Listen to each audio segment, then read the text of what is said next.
La segunda aclaración conceptual que les haría, yo voy a tratar de ser lo más aséptico posible en cuanto a lo que le voy a mostrar. Voy a tratar de dejar de lado la ideología, porque ahí el debate es interminable, sino que voy a tratar de contarles lo que yo creo que puede pasar relativamente en el corto plazo en Argentina, y haciendo algún énfasis, dado que Marcos Juárez es una ciudad importante en materia de producción agropecuaria, dejar alguna idea de para dónde creo yo que debería plantearse la discusión de parte del sector agropecuario en Argentina, a la luz de que creo que el programa que está en vigencia está agotado, digamos, ¿no? Y creo que se abre la posibilidad otra vez de que Argentina repiense un poco su futuro. Yo diría, para pasar rápido lo que está pasando en el mundo, ahí fíjame la hora, para pasar rápido lo que yo le diría al mundo, en términos generales me parece que Turco, dicen que no sabe nadie el nombre del turco. A mí le presentaron, me piqué turco a los 2 segundos. Bueno, les voy contando un poquito de la situación internacional. Yo le diría que pinta bastante bien para Argentina.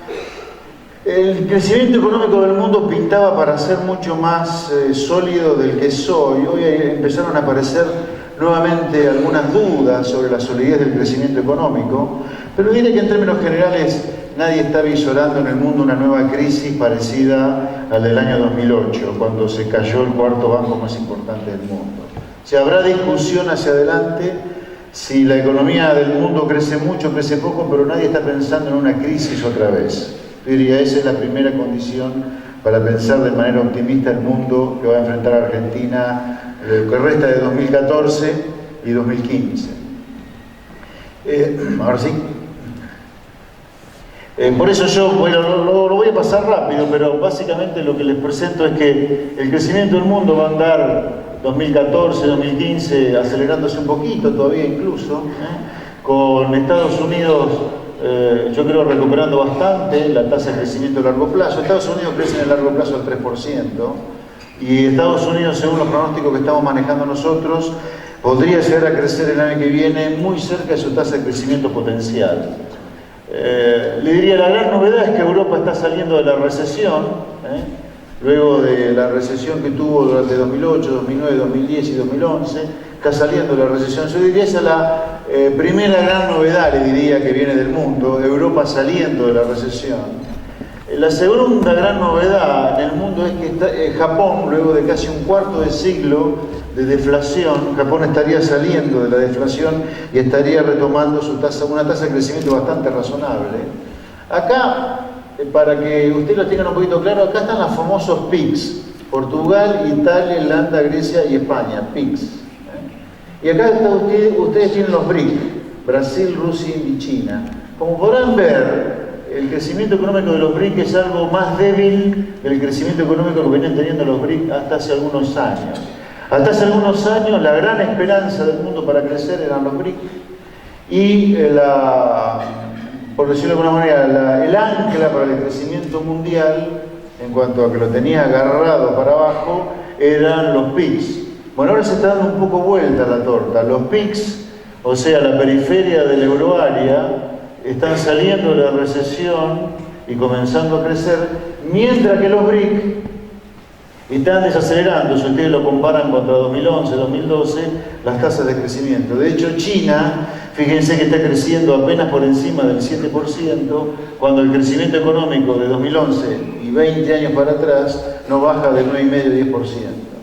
Es como que está cambiando un poco la conformación del crecimiento económico del mundo. Hasta hace un año eran los emergentes y en particular los BRIC, y ahora el mundo desarrollado retoma bríos y comienza a ser la locomotora del crecimiento a partir de que Japón sale de la deflación y a partir que los PIGS también salen de la recesión. En perspectiva, les diría, fuera del crecimiento económico, nosotros estamos viendo alguna debilidad del euro de acá a fin de 2014 frente al dólar, alguna debilidad del real con respecto al dólar. En resumen, lo que diría este cuadro es: el dólar tiende a fortalecerse en el mundo, salvo contra el yen japonés, contra el cual el dólar puede llegar a quedar algo. Pero en general el dólar tiende a fortalecerse en el planeta de acá hacia fines de año. Piensen que en los últimos años la fortaleza de la soja, nuestro commodity estrella, en parte se agarró de la debilidad del dólar en el mundo, o sea que el fortalecimiento del dólar que nosotros estamos previendo no sería una buena noticia para nuestro principal commodity de exportación y por lo tanto para el ingreso de divisas, ¿no? Esto más allá de la gran caída que ha tenido la soja en los últimos meses, que no tiene que ver tanto con la fortaleza del dólar, sino con la expectativa de una muy buena cosecha en los Estados Unidos en la próxima campaña. En cuanto a las tasas de interés en el mundo, nosotros estamos viendo que o se mantienen o van a bajar como consecuencia de que todavía hay alguna duda de la fortaleza del crecimiento económico del mundo. Yo insisto con lo que les decía al principio, yo creo que no vamos a tener una crisis en el mundo como en 2008, pero hay alguna duda de cuánto se puede sostener el crecimiento económico que se ha visorado a partir de este año y pensando en 2015. Ahora yendo a Argentina. Yo voy a tratar de hacer énfasis en temas de corto plazo, pero probablemente un poco más en temas conceptuales, en temas de largo plazo de Argentina, no tanto del corto. Por en cuanto al pronóstico de corto, dólar ¿a cuánto va a estar el dólar al fin de año? Con todo lo atractivo y sexy que puede parecer, ¿a cuánto va a estar el dólar? ¿Compro o no compro dólares? Con todo lo atractivo que eso es, un economista profesional es difícil que le pegue muy bien a estas cosas, pero en general yo creo, en mi opinión personal, un economista profesional lo que debería tratar es de no equivocarse en los temas de fondo, en no errarle al bochín en si un programa económico cierra o no cierra a la larga. Y yo voy a tratar de focalizarme en un tema conceptual que a mí me está torturando como argentino que ama a su país, porque veo que nos estamos repitiendo mucho ya en el último medio siglo. Voy a apuntarle un poco a eso para también discutir los temas de corto plazo. Pero me parece que los temas de corto plazo que vamos a discutir en los próximos 15 años no van a ser muy diferentes a lo que discutimos hoy si no cambiamos mucho los argentinos la cabeza de cómo planificar la Argentina como empresa, digamos, ¿no? Acá este gráfico tiene varias filas y dos columnas. ¿Qué tienen las filas? Distintos subperíodos de los últimos 200 años de Argentina, que son los 200 años de que Argentina, groseramente, existe como nación independiente. Son todos subperíodos que me interesó marcar. En la primera columna de las dos que hay está la tasa de crecimiento promedio de Argentina en ese periodo y al lado la tasa de crecimiento del mundo en ese periodo.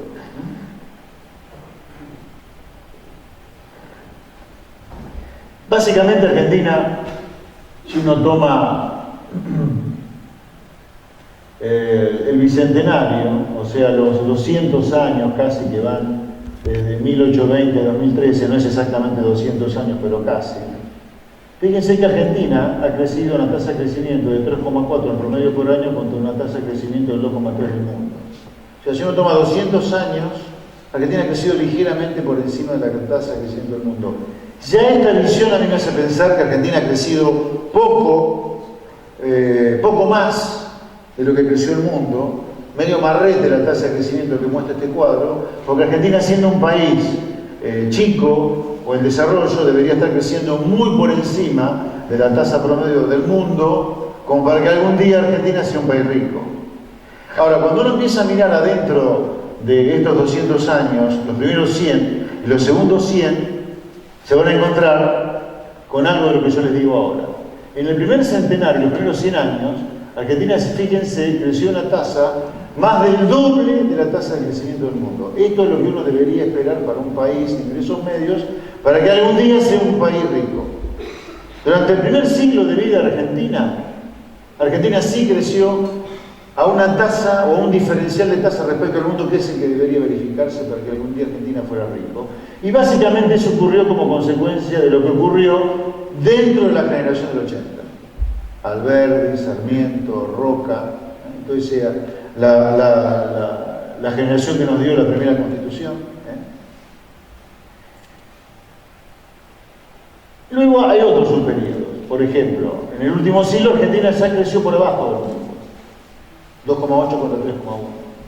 Si uno toma desde la Segunda Guerra Mundial, Argentina creció por abajo de la tasa de crecimiento del mundo.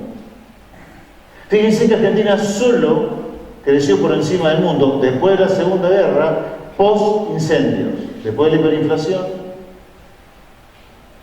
durante el periodo de Néstor, ya durante el periodo de Cristina la tasa de crecimiento fue más chico, durante el kirchnerismo también lo hizo por encima, pero recuerden que veníamos del infierno del fin de la convertibilidad.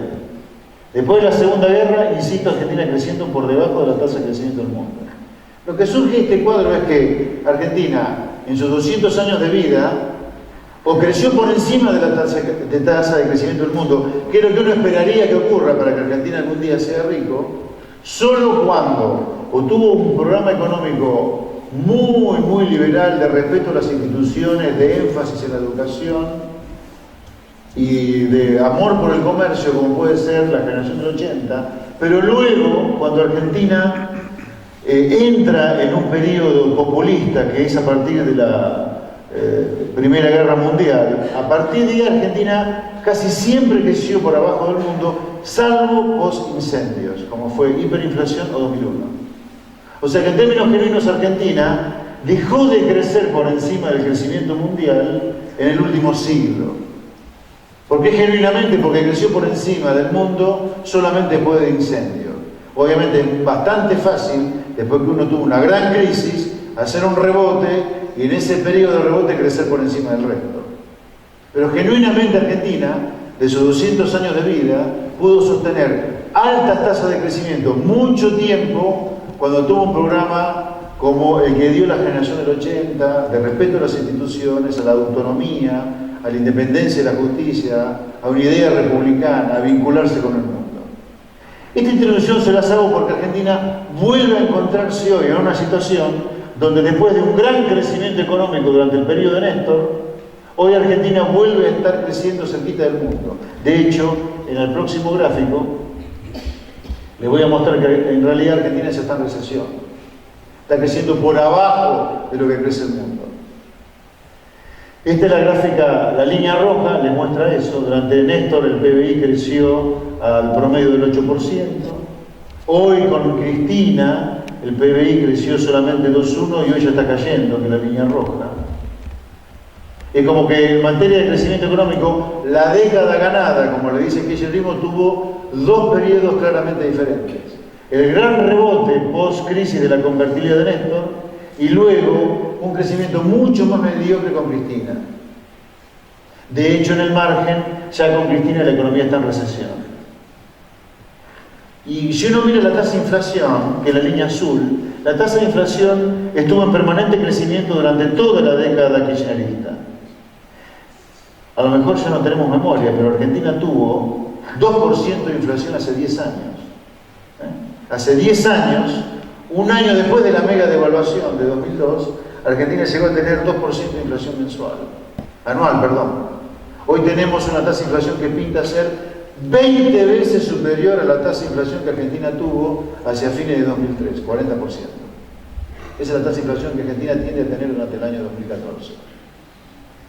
La tasa de inflación, a diferencia de la tasa de crecimiento, que tuvo dos periodos muy diferentes, la tasa de inflación estuvo en permanente crecimiento a lo largo de todo el periodo. Todo solamente una caída en la tasa de inflación por la recesión de 2009. Pero salvo por ese outlier que fue el 2009, la tasa de inflación estuvo en permanente crecimiento durante toda la década ganada. Entonces, una cosa que hay que explicar hoy es por qué Argentina vuelve, luego de un gran rebote, después de una gran crisis, como fue el 2001, a tener problemas para crecer.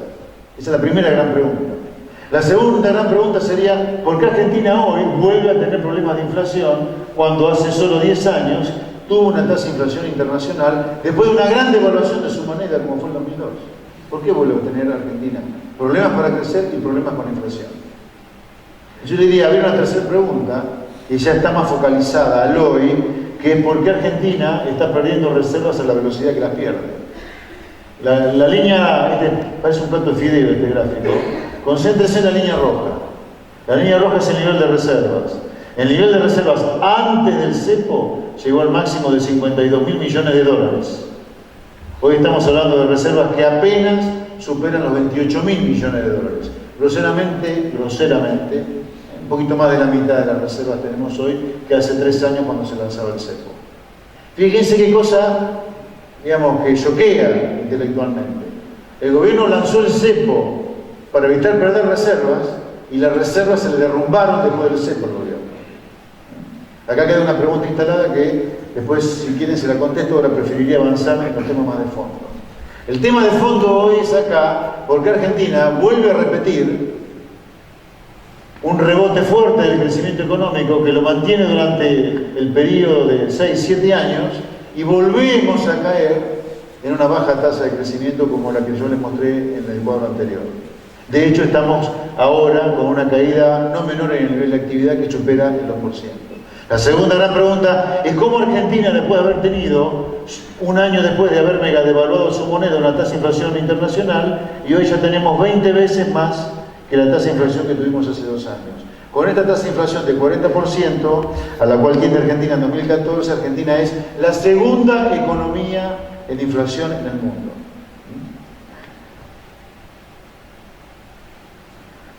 Mi hipótesis, bastante estudiada, le diría con mi equipo, incluso con econometría, pasa la explicación de por qué Argentina ha vuelto a caer en este ciclo de estancamiento, de recesión con alta inflación, como ha ocurrido históricamente, como consecuencia de un crónico problema de índole fiscal. Un problema que no tiene que ver con la ideología de los programas económicos. A lo largo de estos casi 50 años que yo les muestro acá de historia fiscal, ha habido todo tipo de ideología en los programas económicos que se han lanzado. Ha habido programas económicos más o menos estatistas, más o menos liberales, pero todos terminaron en crisis, y es mi hipótesis, como consecuencia de crisis de financiamiento del fisco. Si ustedes quieren, para ser más precisos, de crisis de financiamiento de los déficits fiscales. Esta gráfica, concéntrense en la línea azul. La línea azul es el resultado fiscal del gobierno nacional, más provincial, más municipal. Están los 3 niveles de gobierno. Y están incluidos los intereses de la deuda pública ahí adentro.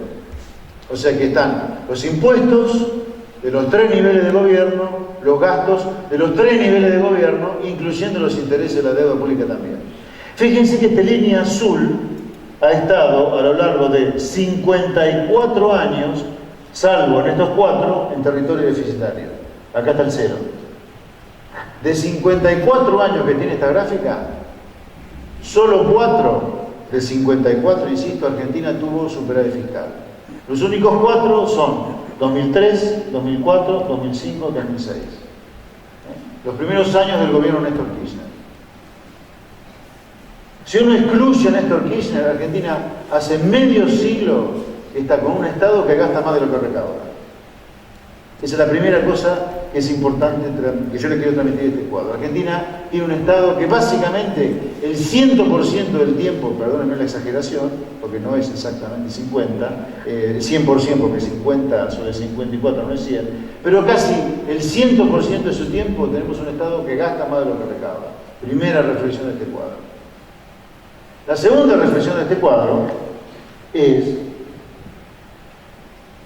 que acá Argentina ha tenido claramente 4 crisis estrictamente asociadas a crisis de financiamiento del fisco, y es probable que Argentina vaya a una quinta en medio siglo. Ustedes habrán escuchado que muchas veces se dice Argentina cada 10 años tiene una crisis. En algún lugar este gráfico le da sustento estadístico a esa frase, que es más que nada popular probablemente. Pero acá, si uno piensa que de 54 años Argentina estuvo 50 años en déficit, ya tuvo 4 crisis y creo que va para la quinta, en promedio da una cada 10 años. En promedio, no da exactamente, porque las distancias entre las crisis a veces cambian, pero en promedio da una cada 10. Esta es la segunda reflexión, le diría. La primera es que el 100% del tiempo prácticamente el Estado argentino vive en déficit. La segunda, las crisis que Argentina ha tenido, financieras y de gran caída a nivel de actividad económica, están estrictamente asociados a crisis de financiamiento del fisco. Y ahora vamos por algunas reflexiones más que me parece importante transmitirles. La crisis del Rodrigazo ocurrió con el Estado argentino con 12 puntos de déficit fiscal. El Rodrigazo fue el fin del programa de inflación cero de José Abel Hervald. El programa de inflación cero de José Abel Hervald termina en el Rodrigazo. El fin del programa de Martínez de Oz, la tablita, que termina con las devaluaciones locas de Sigó durante el año 81, también tuvo un déficit fiscal muy grande de 11.3, pero menor al del Rodrigazo. O sea que la crisis del plan de Martínez de Oz ocurre también con un soberbio déficit fiscal. Para un país como Argentina chiquitito, 11 puntos del producto es un delirio de déficit fiscal. Piensen que Estados Unidos hoy, después de la gran recesión, está con 5 puntos de déficit fiscal. Estados Unidos, que emite la moneda que todo el mundo quiere, o sea que tiene una oferta de crédito infinita. Luego viene la hiperinflación, que es el fin del plan austral. Bueno, el fin del plan austral y la crisis subsiguiente, que es la hiperinflación, ocurre con un déficit fiscal menor al déficit fiscal que quebró la tablita y menor al déficit fiscal que quebró el plan de inflación cero de Hervald. Viene la convertibilidad y la crisis subsiguiente. En 2001 el plan de convertibilidad está en crisis. ¿Con cuánto déficit entró en crisis la convertibilidad? Con 7 puntos del producto. Menor al déficit fiscal de la hiperinflación, menor al del fin de la tablita, menor al del fin del programa de inflación cero de Hervald. El plan de la década ganada, ¿cuándo termina? Para mí, cuando se lanza el cepo cambiario. A partir de ahí Argentina dejó de crecer, aceleró la tasa de inflación y aceleró la pérdida de reservas. El fin del programa de la década ganada ocurre con el cepo cambiario y con el cepo cambiario el déficit fiscal no llegaba a los 4 puntos del producto. 4 puntos del producto es menor al déficit del fin de la convertibilidad, menor al de la hiperinflación, menor al del fin de la tablita, menor al del fin del plan de inflación cero de Hervald. La tercera reflexión entonces es que los déficits fiscales que quiebran los programas económicos más chicos a lo largo del tiempo. Todas las crisis que yo les mostré acá han tenido que ver con crisis de financiamiento del fisco, pero el déficit que quiebra los programas económicos se cae más chico. ¿Qué significa esto? Que el Estado tiene cada vez más chico el crédito para financiar sus déficits. ¿Y por qué esto?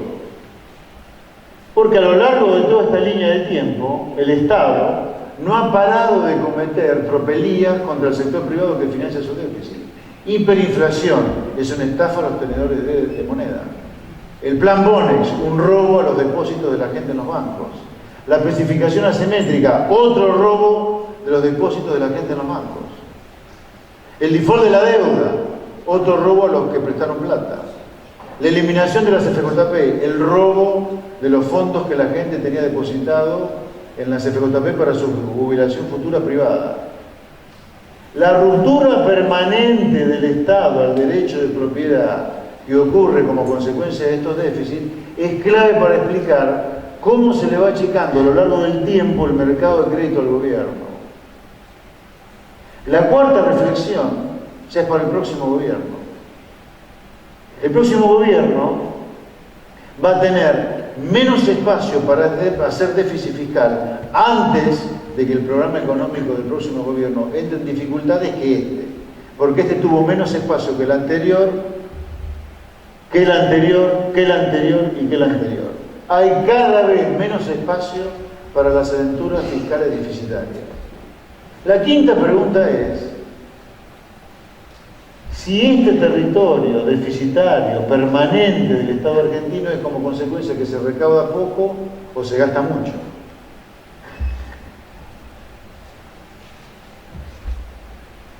Esta es la evolución de la recaudación impositiva en los últimos 40 años, 50 años, el mismo periodo de tiempo. La recaudación de impuestos hace 40, 50 años estaba en 17 puntos del producto, hoy está en 36 puntos del producto.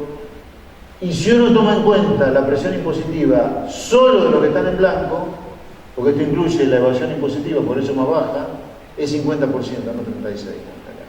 O sea, los que están en blanco en Argentina, la mitad de valor agregado se lo entregan al Estado. Independientemente de qué es lo que haga el Estado después con esa plata.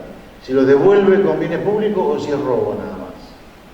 Independientemente de cómo el Estado devuelva los impuestos que recauda, independientemente de cómo gaste, el Estado argentino, al que esté en blanco le saca vía impuestos la mitad del valor agregado. Al promedio de la economía, incluyendo la economía en negro, 36 puntos del producto. 36 puntos del producto son 20 puntos del producto más que hace medio siglo aproximadamente.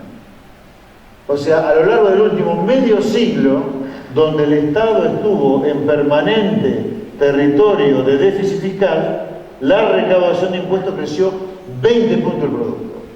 La única manera que la recaudación de impuestos puede crecer en términos de producto es con más impuestos, no con crecimiento económico. O sea, acá hoy tenemos un IVA de 21%, cuando hace medio siglo el IVA no existía. Hoy tenemos retenciones, cuando hace medio siglo no existían. Hoy tenemos impuesto al cheque, cuando hace medio siglo no existían. La suba de 20 puntos del producto de presión impositiva son más impuestos. Y a pesar de eso, el Estado, en el mismo periodo en el cual la presión impositiva para el sector privado ha crecido 20 puntos del producto, no ha parado de estar en déficit fiscal, no ha parado de alterar el derecho de propiedad con punciones, confiscaciones, especificaciones, plampones. Por eso es que se le ha achicado el mercado de crédito al gobierno. Ergo, la madre del problema que tenemos es el gasto público. El gasto público era 20 puntos del producto en promedio en el periodo 61 hasta el Rodrigazo. Hoy estamos hablando de un gasto público de 22 puntos del producto. De 42 puntos del producto, una suba de 22 puntos del producto en medio siglo. El gasto público ha crecido más que la recaudación en el último medio siglo. A pesar de que la recaudación creció 20 puntos del producto, el fisco está en territorio permanente deficitario. Y algunas reflexiones sobre el gasto, que tiene que ver con el hoy ahora. Ahora salto de lo conceptual, voy a la coyuntura. ¿En qué gasta el Estado argentino? ¿Qué son estos 42 puntos del producto? Los 42 puntos del producto son 1,7 billones de pesos. Estos son millón de millón. Acá está el número. 1,7 billones de pesos. Es 1,7 y 11 ceros. El Estado gasta este número. Acá está abierto nación y provincia, pero yo me quiero concentrar cuáles son los grandes gastos del gobierno. Los grandes gastos del gobierno son, número uno, empleo público. Casi 600.000 millones de pesos sobre 1,7 billones. Número dos en gasto público, jubilaciones. 364.000 millones de pesos. Número tres, subsidios. Acá están incluidos los subsidios sociales. Fíjense que los subsidios totales, incluyendo los sociales, ni hablar de los energéticos, que acá hoy están en 120.000 aproximadamente, todos los subsidios, incluyendo los sociales, son, número redondo, 300.000 millones de pesos. 300.000 millones de pesos no llega a ser el 20%, menos, el 15% de todo el gasto público.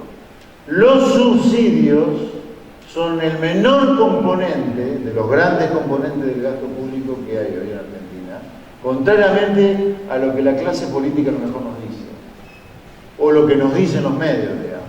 El principal componente del gasto público son salarios públicos, el segundo son jubilaciones, luego vienen los subsidios, dentro de los cuales están los sociales, que son 60.000 millones de pesos aproximadamente, y dentro de ellos también están los económicos. ¿Con qué se financia el Estado? ¿Dónde está la recaudación? Hoy la recaudación está en 1,5 billones de pesos. Piensen que la diferencia es el déficit, 250.000 millones de pesos. La recaudación de impuestos en Argentina en total 1,5 billones, 1,4 billones de pesos. El principal impuesto es el IVA. El segundo impuesto en importancia es el impuesto al salario, los aportes patronales y la contribución personal. Las retenciones son irrelevantes para el financiamiento del fisco porque las retenciones no llegan a ser el 8% de toda la recaudación de impuestos. Entonces yo los dos mensajes que le quería dar de corto plazo de estas dos transparencias eran: el componente más chiquito de los grandes componentes del gasto son los subsidios. O sea que si queremos cortar el gasto, no hay que ir por los subsidios, sino hay que ir por el empleo público en todo caso. Y en cuanto a los ingresos, es falsa la idea que se instaló en la última década que las retenciones a las exportaciones son clave para el financiamiento del fisco. Todo lo contrario, las retenciones se podrían eliminar sin casi tocar el total de recaudación, porque las retenciones a lo sumo son el 7 y 8% de toda la recaudación fiscal de Argentina.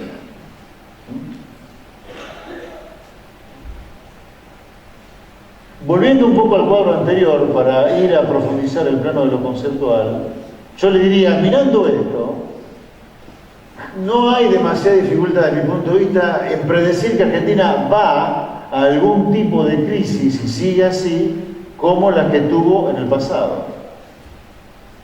Yo no tengo duda que si el gobierno sigue este camino de hacer cada vez más déficit fiscal, ley de abastecimiento, ley antiterrorista y profundizar el default de la deuda, Argentina va a terminar en alguna crisis para licuar el gasto público y volver a arrancar. La duda es a cuál se va a parecer la crisis que viene, si el gobierno sigue así, debo dejarlo claro, de todas las que tuvimos antes. ¿Será un rodrigazo? ¿Será un cigotazo? ¿Será una hiperinflación? ¿Será el 2001?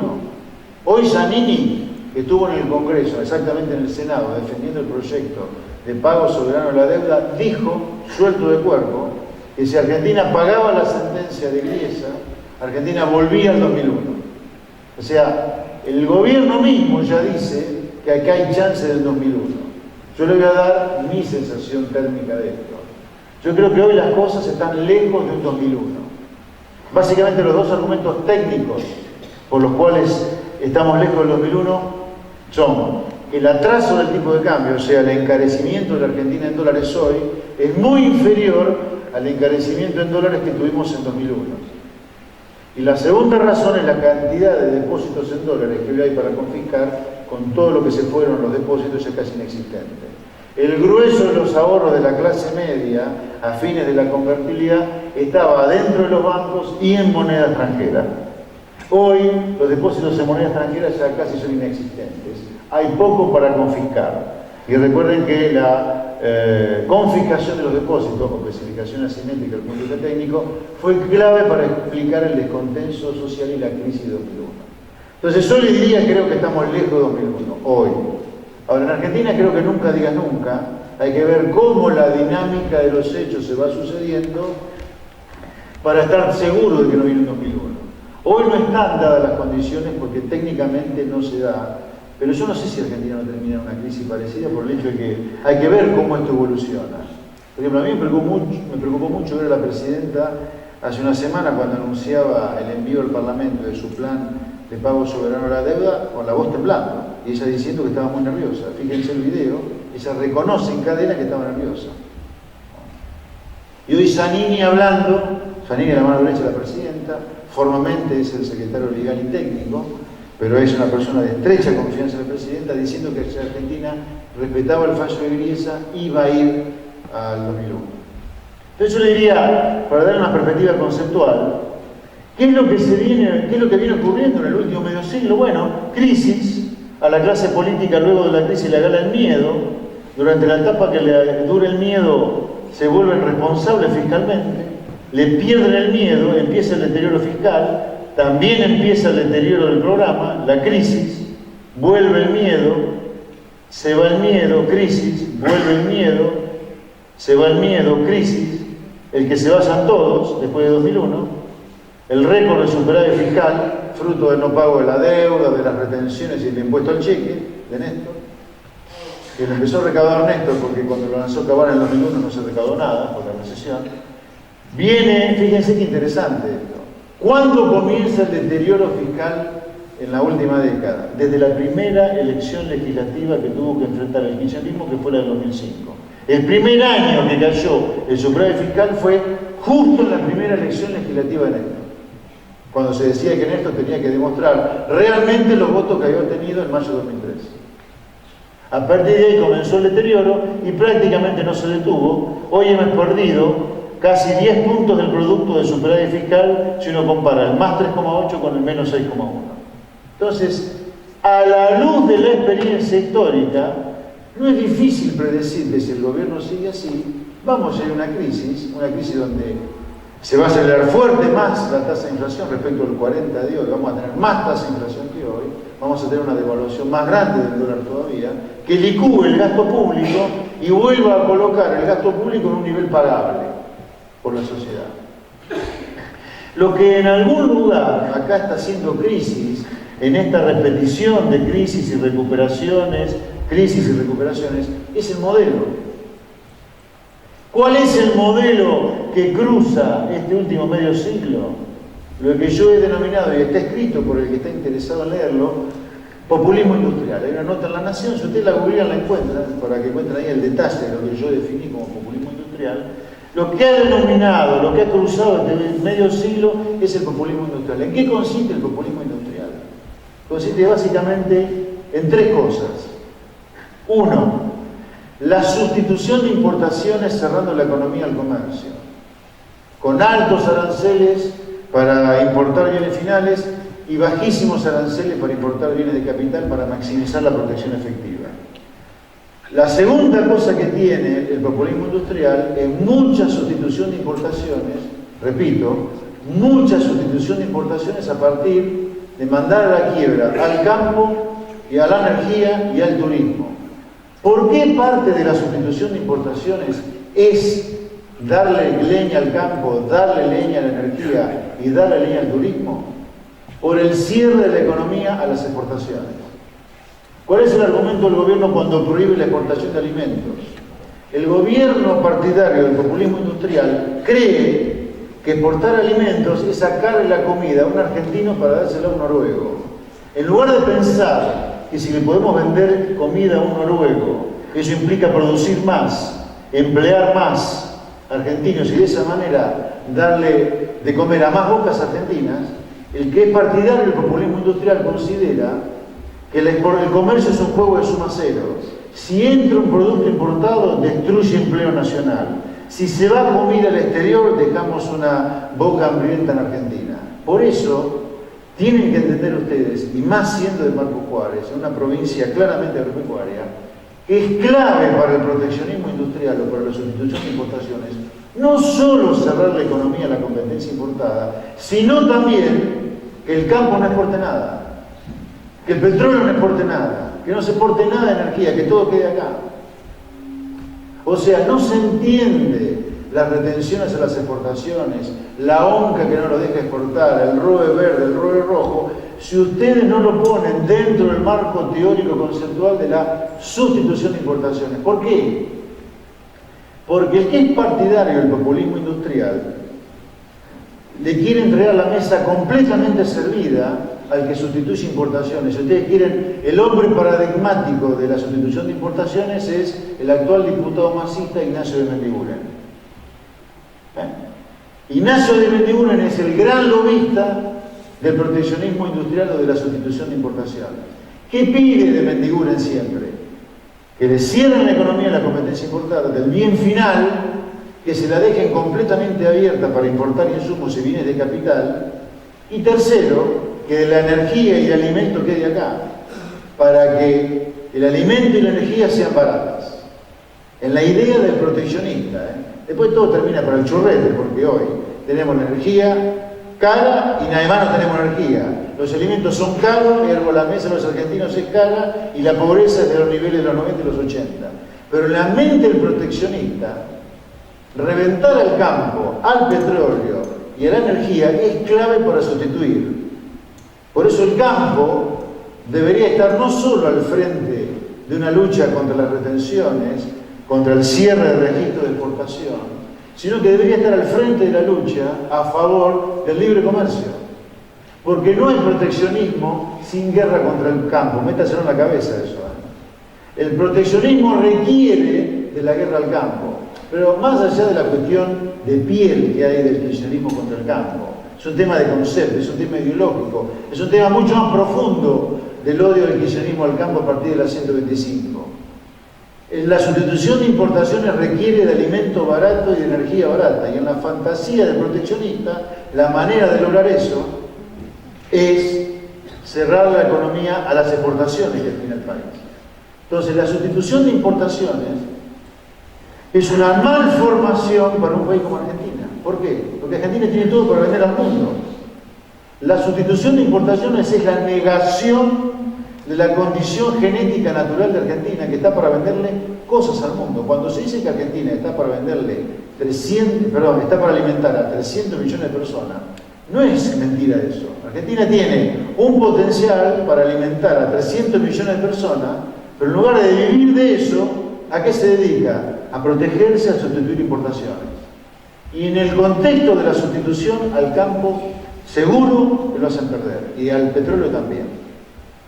La tercera pata, luego del cierre de la economía a la competencia importada y darle leña al campo y al petróleo con retenciones y provisiones para exportar, rojo, verde o rojo, la tercera pata es ¿cómo se hace para crecer sustituyendo importaciones? Pues vamos a suponer que acá se venden 100 pesos constantes, de los cuales 50 son importados y 50 vienen de producción nacional. Cuando yo logre sustituir los 50 que vienen de afuera por producción nacional, se terminó. Yo lograré crecer internamente desde que sustituya de a poquito los 50 importados por 50 nacionales, pero el día que sustituya todo, se terminó. Para poder crecer en sustitución, luego de que sustituí todo, hay que hacer crecer la demanda. ¿Ustedes vieron que Cristina siempre dice el consumo, el consumo, el consumo? ¿Cómo se hace crecer la demanda dentro de la sustitución de importaciones? Haciendo déficit fiscal, haciendo política keynesiana, como dice el kirchnerismo. No tiene nada que ver con Keynes, pobre Keynes, le han hecho decir cualquier cosa en la última década. Keynes salvó en todo caso al capitalismo del marxismo, por eso Keynes decía, miren, con tal de salvar al capitalismo, hagan déficit fiscal, pero no tiene nada que ver con lo que ocurre en Argentina sistemáticamente. Nosotros somos keynesianos siempre, entonces. Pero bueno, es la negación de Keynes lo que hacemos nosotros, ¿no? Entonces, la sustitución de importaciones para poder crecer requiere de una demanda inflada a partir del déficit fiscal.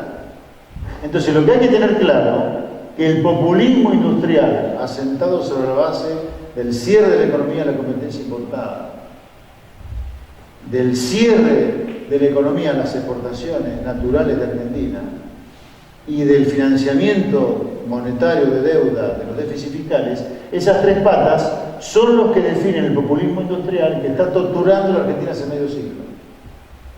En perspectiva, Massa, Scioli y Macri no parecen demasiado diferentes, hoy al menos. Y por tanto yo le diría a Argentina, si sigue así va a ir a una nueva crisis. Y el que venga, si quiere hacer algo parecido a lo que hace Argentina hace medio siglo, el populismo industrial, y le va a durar cada vez menos acá la bonanza. Este ave fénix, que es Argentina, que se incendia y resucita, se incendia y resucita, se incendia y resucita, se incendia y resucita, acá va a volver a tener su crisis, si sigue así, va a resucitar, pero el periodo de resucitación va a ser cada vez más corto. ¿Por qué? Porque fíjense que los déficits fiscales necesarios para quebrar estos programas del populismo industrial son cada vez más chicos.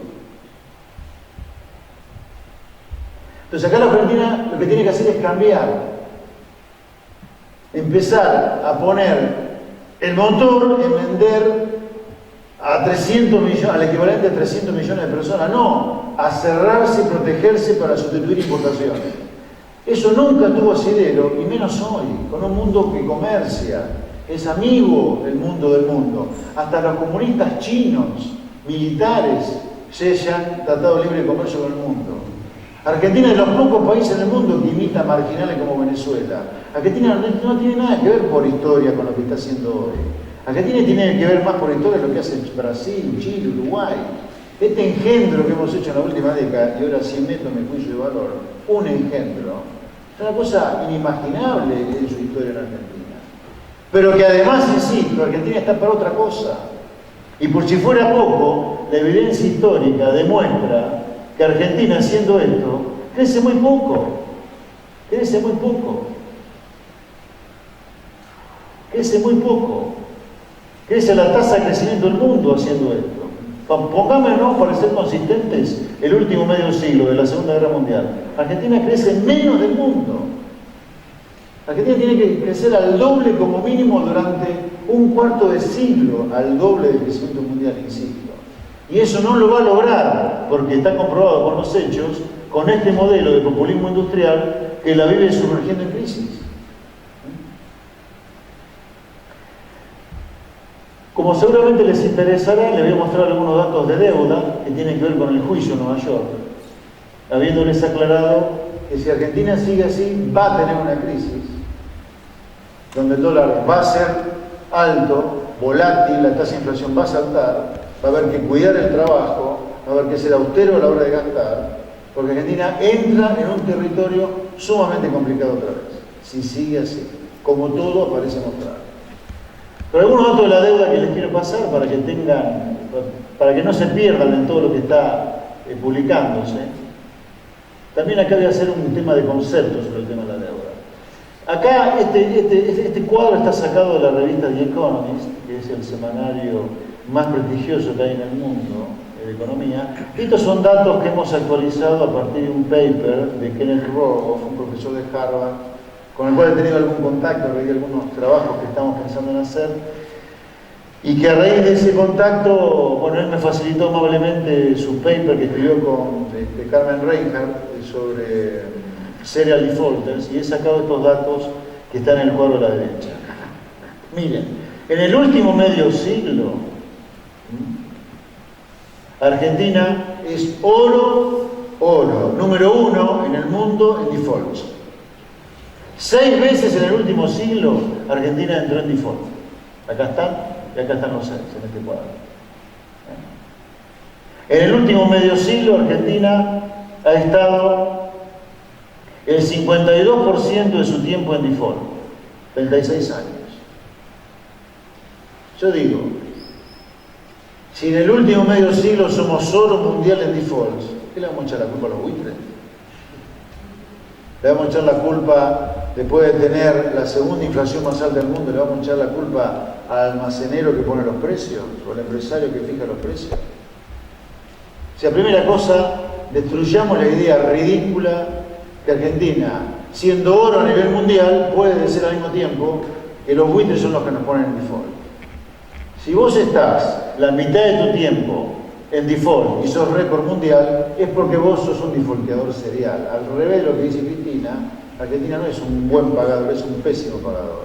Vive rompiendo los contratos de deuda. Y ahora, hace semanas, como no podía ser de otra manera, para no traicionar nuestro track record, Argentina volvió a defaultear la deuda.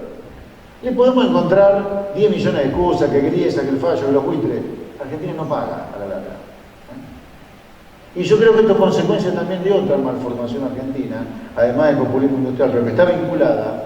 Argentina es la dictadura de los señores caudillos, que arrasan con cualquier institucionalidad con tal de imponer su voluntad. Y el mundo civilizado, Estados Unidos en particular, es la dictadura de los contratos o de la justicia. Por eso, Capitanich no le entra en la cabeza como Obama no lo cogota a Griesa diciéndole cambió el fallo. Claro, no lo entienden porque allá la cosa es distinta, allá es Obama, no se va a meter con Griesa. Les aseguro que no se va a meter. Yo estudié allá, he vivido allá, trabajo con gente allá, no existe eso. Pero el argentino acostumbrado a venerar a caudillos o a venerar ídolos, Evita, Perón, Maradona, el Che, no entiende que un presidente no se mete con la justicia, ni se mete en el Congreso también, hasta que el proyecto es sancionado por ley. Argentina ha vuelto a defaultear, como no podía ser de otra manera. Entonces lo que primero quiero destruir es la idea de que acá hay buitres que quieren destruirnos porque somos una amenaza a las potencias del planeta. Nosotros somos defaulteadores, punto. La deuda pública hoy son 216.000 millones de dólares. La mitad de esa deuda pública está adentro del mismo sector público y el grueso la tiene el Banco Central. Una reflexión que les quiero hacer, porque a veces los economistas hablamos de cosas que son de segundo orden y nos perdemos la de primer orden, es que la década ganada no fue muy diferente a la convertibilidad en cuanto a la parte fiscal. Como vieron ustedes, la década ganada tiende a tener casi el mismo déficit máximo que tuvo la convertibilidad. O sea que el déficit fiscal que tuvo la convertibilidad, perdón, la década ganada, no fue muy diferente al déficit fiscal de la convertibilidad. Entonces, ¿por qué la década ganada habló de desendeudamiento? Si el déficit fiscal es parecido al de la convertibilidad. No se puede desendeudar uno si tiene déficit. ¿Cómo financia los déficits con deuda? Saca la década ganada que hubo desendeudamiento. La década ganada habla de desendeudamiento porque la deuda que cayó bastante fuerte fue la deuda que estuvo flotando en manos privadas, pero se la sustituyó vaciando el Banco Central. O sea, hablar de vaciamiento del Banco Central es quedarse tan a mitad de camino como hablar de desendeudamiento. Los economistas que le ponen el énfasis al vaciamiento del Banco Central se olvidan que la política fiscal de la última década fue la misma que durante la convertibilidad, nada más que financiada de otra manera el déficit. En lugar de ir al sector privado, de endeudarnos como fue durante la convertibilidad, hemos ido al Banco Central. Durante la convertibilidad se fue tanto al mercado de deuda que terminamos defaulteando la deuda. Durante la última década se fue tanto al Banco Central para pedirle plata que terminamos vaciándole los activos y tenemos la segunda tasa de inflación del mundo. Así de simple. Lo único que cambió en materia fiscal entre la década ganada y la convertibilidad es la manera de financiar el déficit. Por eso hoy casi no hay deuda circulando en el mercado, pero toda la deuda está en el Banco Central. Durante la convertibilidad, toda la deuda estaba circulando y no había deuda en el Banco Central. Se ha cambiado el acreedor. Ahora, claro, el acreedor llamado Banco Central, en algún lugar somos nosotros. Los que tenemos los billetes que emite el Banco Central, o sea, somos los carneros que sufrimos la inflación. Ahora, los que están acá, Paul Singer, no son tan carneros como nosotros. Ellos tienen otras armas. Litigan y nos ganan juicios. Sobre la deuda que está en manos privadas.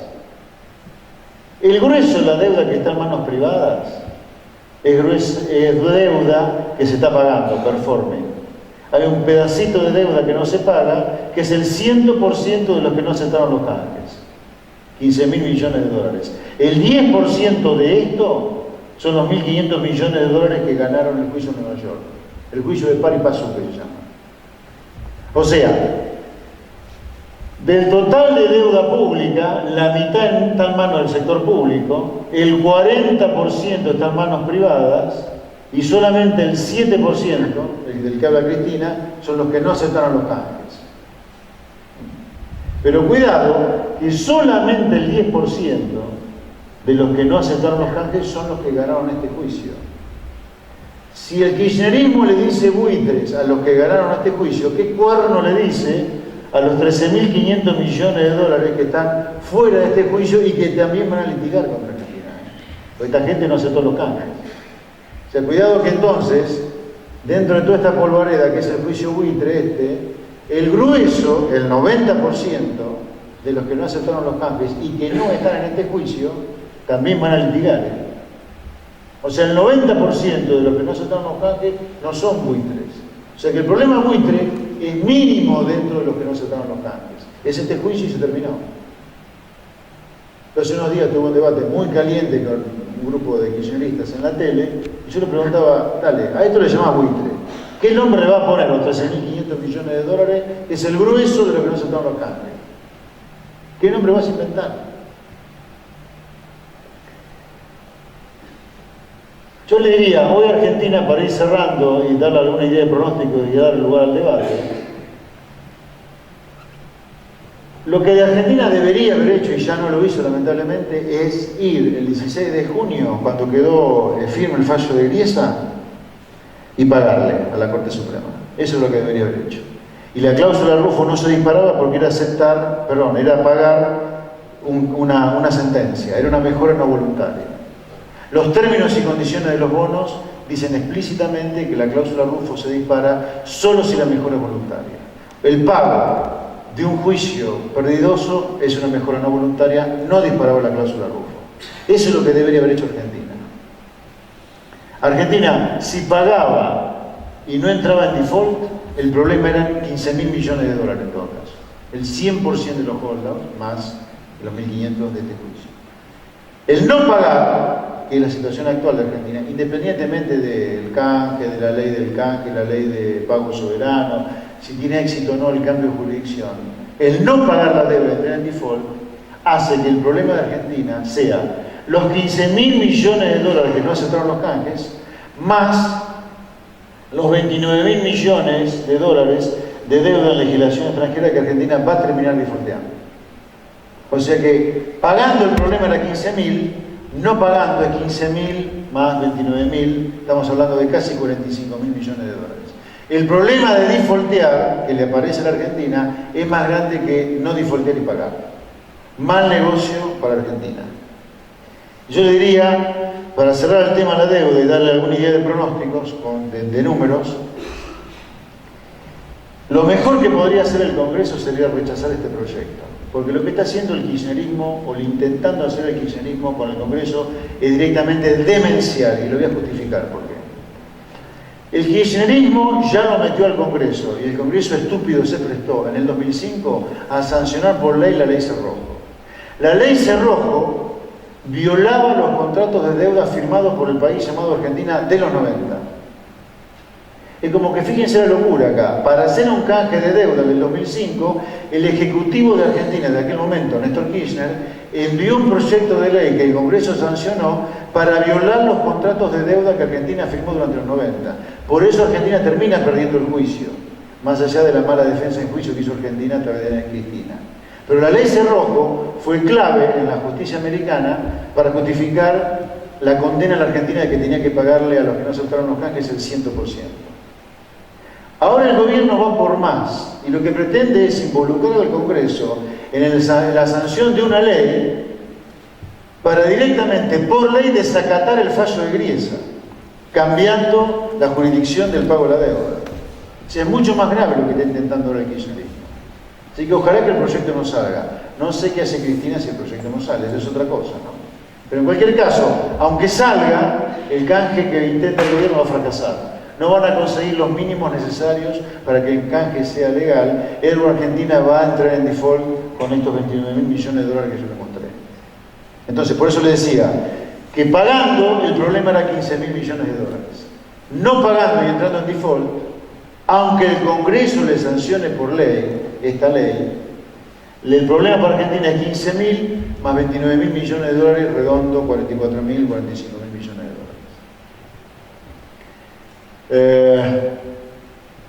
En cuanto a los pronósticos de muy corto plazo que les haría yo, sería que Argentina va a tener una caída de nivel de actividad este año. La caída de nivel de actividad va a superar el 2% este año. Y el año que viene, si Argentina sigue por el camino que está hoy sugiriendo, va a seguir en recesión y va a volver a tener una caída de nivel de actividad. Miren todas las transparencias con las cuales no los torturo. La caída que estamos viendo este año, bueno, acá hay 1.9, yo creo que puede ser un poquito más alta todavía la caída este año. Y el año que viene, yo diría la caída va a ser superior para mí de la actividad económica. Va a estar muy cerca de la caída con la cual termina en promedio el año. El año 2014 termina cerca de 2%, la caída del año que viene en 3,6%. La tasa de inflación, nosotros la estamos viendo este año cerrando cerca del 40%, gran interrogante para el año que viene, pero por cómo viene, sin duda el piso de inflación de 2015 va a ser la de 2014. El dólar yo creo que oficial terminando en 9,5 es barato, creo que hoy puede terminar entre 11 y 12 el oficial, con una brecha que como mínimo va a ser del 70%. Así que estamos hablando de un dólar blue que puede terminar entre los 15 y los 20 pesos a fin de año. Y también les diría que el dólar de convertibilidad hoy pronosticado para fin de año, el dólar de convertibilidad tiende a ser una guía bastante razonable del dólar blue a la luz de los últimos datos. Fíjense, el dólar blue es la línea azul y la roja es el dólar de convertibilidad. El dólar de convertibilidad es un buen predictor del dólar blue a partir del cepo. El dólar de convertibilidad es el dólar de la convertibilidad. El dólar de la convertibilidad era el dólar al cual el Banco Central podría rescatar todos los pesos que circulaban, emitidos por él, con las reservas que tenía. Durante los 10 años de convertibilidad ese dólar fue 1. A $1, el Banco Central durante todos los días de los 10 años de convertibilidad pudo rescatar todos los pesos en circulación con la reserva que tenía. A pesar de eso tuvimos la peor crisis de toda la historia. ¿No? Fíjense que las alquimias monetarias pueden no servir mientras uno hace desastres fiscales como lo que ocurrió durante la convertibilidad. El dólar de convertibilidad hoy, fíjense que tiende a fijar el rumbo del dólar blue, que es la línea azul. Hoy se da la paradoja que el dólar de convertibilidad, que es la línea roja, está ligeramente por debajo del dólar blue. El dólar de convertibilidad de fin de año que estamos viendo nosotros está cerca de los 18 pesos. Digo, para que tengan una idea por dónde puede andar el dólar blue, sin una gran crisis, sin una gran crisis, que hay que ver si no se da de acá a fin de año incluso. Así que yo le diría, estos son un poco los pronósticos, me interesaba más que nada plantear el tema conceptual. Para redondear respecto del agro, siendo ustedes una ciudad como Pergamino también, donde yo nací, donde vive toda mi familia tan agropecuaria, yo creo que si Argentina hace medio siglo que está reventando al agro y al petróleo y al turismo para sustituir importaciones, el problema no es de Mendiguren, sino del agro, del petróleo y del turismo. No puede ser que un país como Argentina, que tiene todo para venderle al mundo, esté armada completamente al revés para sustituir importaciones. Que ustedes me digan que un país africano hace medio siglo se dedicara a sustituir importaciones, bueno. Que Colombia lo hubiera hecho hace medio siglo, bueno. Que Perú también. Ahora Argentina, con todo para venderle al mundo. Miren, el problema lo tenemos nosotros, los pergaminenses, ustedes, los de Marco Juárez, aquellos que vivimos en zonas agropecuarias. Si no logramos que este país se ponga al servicio de la producción para venderle cosas al mundo, el problema es nuestro. Por eso creo que el agro debería cambiar su discurso, no solamente agregar el pedido de eliminación de retenciones, de apertura de los registros de exportación que no se le hicieron a CEPO, sino pedir una auténtica apertura de Argentina al comercio. Ahora, para eso también hay que entablar una lucha muy agresiva contra el gasto público, porque como el 90% del gasto público son impuestos, no hay bajos impuestos sin bajo gasto público, es obvio eso, ¿no? Y tengamos claro que el problema del gasto público no son los subsidios, es el empleo público. Y los jubileos que el gobierno de vez en cuando hace al jubilar millones de personas sin aportes, por ejemplo, como pasó 2 veces en la última década. Recién cuando tengamos gasto público e impuestos pagables, Argentina puede abrirse al comercio. Porque como los impuestos no se pueden exportar, es imposible abrirse al mundo y no fundirse sin bajos impuestos. Entonces acá hay que tener claro que el enemigo de Argentina, en términos técnicos, es el gasto público en algún lugar. Y en última instancia también el problema termina siendo una sociedad con ciertas cuotas de indignidad que vive pidiendo un Estado grande, que no se lo da al Estado grande porque el Estado le roba con los impuestos, no le da nada. La seguridad es pésima, la educación pública tiende a ser defectuosa, lo mismo que la salud pública. Y una clase política que tiene muy claro el negocio del populismo. Yo diría, Argentina tiene que cambiar la cabeza y pasar de ser una sociedad basada en la dictadura de hombres providenciales, Cristina, Néstor, Menem, Alfonsín, hasta Galtieri fue vivado en el 82, cuando mandó al muere a muchos de nuestras criaturas, y pasar a ser un país que tenga una obsesión o una dictadura por las instituciones, y yo diría por las instituciones competitivas. Mientras eso no ocurra, yo diría, tampoco hay que hacerse la araquiri, mientras eso no ocurra, lo que vamos a seguir teniendo son cosas parecidas a las que yo le mostraba antes. Un país que tiene crisis, se recupera, tiene el periodo de decadencia y vuelve a tener una crisis. Ahora, sepamos que eso hace que Argentina sea un país que no para de perder lugares en el ranking mundial de naciones. Esto no es gratis, Argentina, por culpa de esto, crece solo la tasa de crecimiento de los países ricos y no para de perder lugares en el ranking mundial de ingresos per cápita del mundo. Argentina era número 10 al principio del siglo XX en ingresos per cápita mundial, hoy es 120. Se podrán decir infinidad de peros sobre el ingreso per cápita y las condiciones sociales del principio del siglo XX, pero no es menos cierto que Argentina ha caído un puesto en el ranking mundial de ingresos per cápita en el último siglo, como consecuencia básicamente de vivir repitiendo este modelo.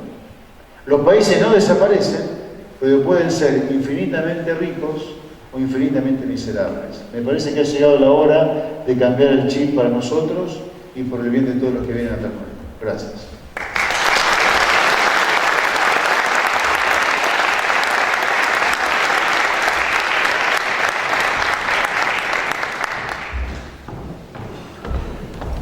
¿Vamos a las preguntas ahora?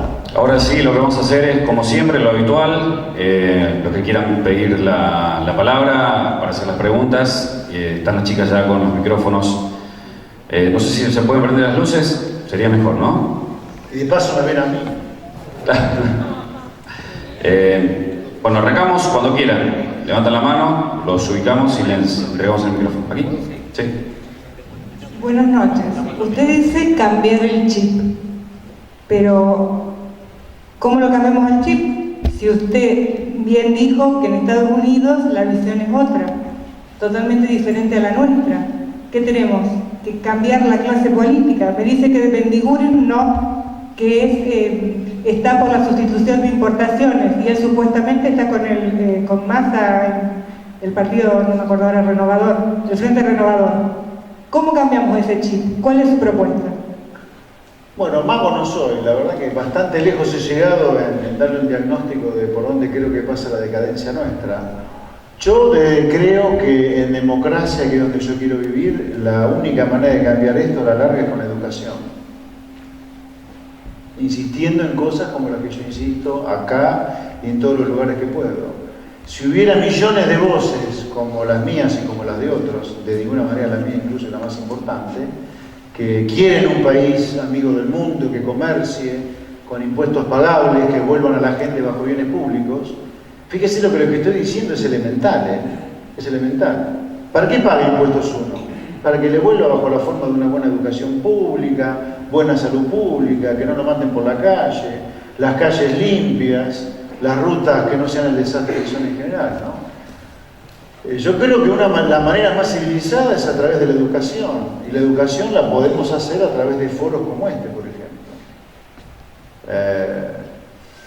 Sé que una manera muy rápida es que el cambio venga desde arriba, digamos, ¿no? Ahora, ¿cómo se cambia una elite que es una mafia? Que se reciclan entre ellos. Fíjense que Julián Domínguez, hoy lo escuchaba cuando venía para acá, no tiene ningún empacho en proponerse como candidato a presidente. Sé que estuvo en Marco Juárez disertando hace unos días, y hace un tiempo estuvo también, no tuvo ningún empacho en hablar del proyecto kirchnerista en el medio de la 125, o sea, esa clase política es la negación de lo que Argentina necesita, digamos, ¿no? O Massa, que abiertamente ahora es Nocá, o Scioli, que va a ser candidato. Ahora, ¿cómo se cambia la elite? Si uno dice, ok, la educación es muy trabajoso, es muy largo, no aguanto tanto tiempo. Bueno, el cambio tiene que venir desde arriba. Ahora, ¿cómo se hace para cambiar una elite en democracia? Brasil lo hizo, Uruguay algo hizo, Colombia ni hablar y Perú también. No es necesario fascismos pinochetistas para cambiar la elite, hay ejemplos de eso. Ahora, ¿cómo se hace para cambiar? Y yo creo que, no sé, la elite, ¿cómo se la cambia? No sé. A la gente, yo lo tengo claro, que pasa por la educación. Y aparte me parece un desafío muy edificante, digamos, cambiar la cabeza de la gente a través de la educación. Pero es un camino trabajoso, sin duda. Por nada. Allá veo... A la derecha, acá. Derecha. Sí, te escucho. En ese gráfico me llamó un poquito la atención, algo dejaste de ver, entrever. En la época de Néstor Kirchner, las bandas, digamos, el grillado verde sube arriba del cero. Sí. No, el azul también, ¿eh? Eso, no, habías comentado que era por el tema de ley de cheque y alguna presión impositiva más. Retenciones y cheque, básicamente. Eso se debe al crecimiento. Digamos, la mejora de resultado, como el resultado fiscal es ingreso menos gasto, al resultado fiscal hay que explicarlo por cambios en los ingresos y cambios en el gasto. El gasto público durante ese periodo cayó bastante como consecuencia del default de la deuda. Y además hubo un crecimiento fuerte de los ingresos como consecuencia que empezó a recaudarse fuertes retenciones creadas por Duhalde en 2002 y fuerte el impuesto al cheque creado por Cavallo en 2001. El mérito podría ser, que lo tiene sin duda, es que se ahorró algo de todo ese aumento de impuestos hasta el punto que Argentina tuvo los únicos 4 superávit en 54 años. ¿Hasta dónde crees que la presión fiscal puede crecer? Digamos, hasta antes, digamos, de tanta evasión. A ver, todo tiene un límite. La presión fiscal que está en Argentina es histórica y récord. ¿Puede seguir subiendo? ¿Hasta qué límite puede seguir creciendo? No sé si me explico la pregunta. No, yo lo entiendo. Lo que pasa es tratando de darte una respuesta como que pegue, digamos, que sea robusta, porque te podría decir, sí, puede seguir creciendo. Pero el tema es, a estos niveles de presión impositiva, el aumento de la presión impositiva te genera sin duda costos. Entonces, ¿puede seguir creciendo? Sí, pero pagando costos que a la larga van a impedir que crezca. Porque, por ejemplo, hoy, yo no tengo duda que está a la derecha la curva del máximo, la curva del AFA. O sea, vos pones más impuestos y se te cae la recaudación. Por ejemplo, el impuesto a los autos. Hiciste caer la recaudación en el globo, porque destruiste la producción de autos, recaudás menos IVA y menos ganancias. Al final, el impuesto a los autos hizo caer la recaudación, relativamente hablando. Yo creo que sin costos no puede crecer más la presión impositiva. Ahora, en el delirio populista de nuestros gobernantes puede haber más impuestos, pero por supuesto que sí. Ahora está en nosotros poner un costo, ¿no? También, basta. ¿No? Cosas como... Bien. No puede ser, digamos, en otro país, por la mitad de los impuestos que pagás acá tenés una revolución, Hola. Buenas noches. Una reflexión y una pregunta, doctora. Sí. La reflexión la viví en Agroactiva hace unos meses atrás, donde caminaron por las calles de Agroactiva Julián Domínguez y de Mendiguren, y el sector agropecuario, nadie fue capaz de decirle nada, siendo que fue realmente un sector, no quiero decir el más perjudicado, porque siempre digo que la inflación a los que más perjudica es a los empleados, pero sí digo que es un sector que perdió una oportunidad quizá histórica. Y la otra reflexión es si en la visión suya ve el modelo argentino que podría ser teórico, digamos, y exitoso, similar a, por ejemplo, a Nueva Zelanda o Canadá. ¿Son dos reflexiones o son dos preguntas a mí? Además de la reflexión. No, la primera una reflexión trayendo a colación lo que usted comentaba del tiempo que nos puede llevar, siendo que el sector agropecuario, los productores que estábamos en Agroactiva, nadie ni siquiera fue capaz de hacerle un comentario a dos personajes como esos. Muy mal, muy mal. Absolutamente. No haberle dicho nada, dice usted muy mal. Obvio. Caradura, ¿qué se saca? Los mínimos para empezar. Así. Por ahí somos demasiado educados, demasiado tontos, los productores. No tenga duda que sí. Y el modelo que podría ser exitoso Argentina sería Nueva Zelanda. Sí. A ver, Australia es la clara demostración, para aquellos que hemos tenido la fortuna de viajar o de estudiarlo mucho, como es mi caso, en el caso de Australia, es la clara demostración de que es mentira la bacteria que se nos metió en la última década, y si ponemos a Argentina a vivir de aquello en lo cual tiene ventajas comparativas, que es alimentos, petróleo y turismo, esta es una Argentina para 2 millones de argentinos, no para 40. Es mentira eso. Es absoluta, es mentira. Yo no entiendo incluso, mire, si el campo fuera el único cobarde con ratas como Mendiguren y Domínguez, no tendría problema. El pueblo argentino es así. El pueblo argentino es de Mendiguren, mejor dicho, el pueblo argentino es el agro con de Mendiguren y con Domínguez. Porque acá, la profesión de los economistas, que son más ratas todavía que de lo que estamos hablando, tiene muy claro Los modelos a seguir son Australia, Nueva Zelanda, Chile, pero cerró la boca 10 años con respecto a lo que estaba pasando acá. Es más, al agro le fue bien gracias a los precios que hubo afuera, si no lo hubieran fundido ya la agro esta gente. Y yo no vi una revolución en Argentina salvo por la 125. A ver, tengámoslo claro, se lo digo absolutamente convencido, aunque puedo estar equivocado, pero bueno, como soy un enfermo de la estadística, además he vivido estudiando estadística, la verdad que tengo mucha investigación de números duros atrás. Los números me dicen que el camino de Argentina está mal. Argentina está enfocando mal su negocio. No está para sustituir importación en Argentina, está para venderle cosas al mundo. El campo debería decirle al estúpido que dice que una semilla no tiene valor agregado, porque crece solo por el aire y por el agua, toda la tecnología, la inversión de capital, el empleo que hay, el estudio que hay, detrás de esa semilla, que necesita hasta fierro para poder producir esa semilla. A mí la verdad le digo, me parece tan obvio lo que tiene que hacer Argentina y lo que tiene que defender Argentina, que me pregunto claramente, ¿qué problema tienen aquellos que no la defienden que no lo hacen? Yo tengo cada vez menos problemas con un de Mendiguren y sí con el agro, y lo digo como perteneciente al sector en algún lugar porque nací en Pergamino, zona núcleo, y mi familia vive del campo. Nosotros tenemos un campo en Pergamino. Yo creo que el problema es mucho más de los que dejamos que ocurra lo que ocurre que los que defienden la quinta que defienden. A ver, por ejemplo, yo no escuché a nadie del agro decirle de Mendiguren en la cara: vos tenés cara para hablar de la renta extraordinaria del campo y vos tenés una renta extraordinaria del tamaño de un exoceto del obelisco por el proteccionismo industrial que hay en Argentina, donde vos pagás un calzón 15 veces más que en Miami. Eso es renta extraordinaria. No, porque la soja vale mucho, el agro gana plata. Eso sí que es una renta extraordinaria, porque es una renta que existe solo por una decisión de política comercial de poner aranceles a la importación altos. Que la soja valga mucho no es una renta extraordinaria, es el precio de la soja, punto.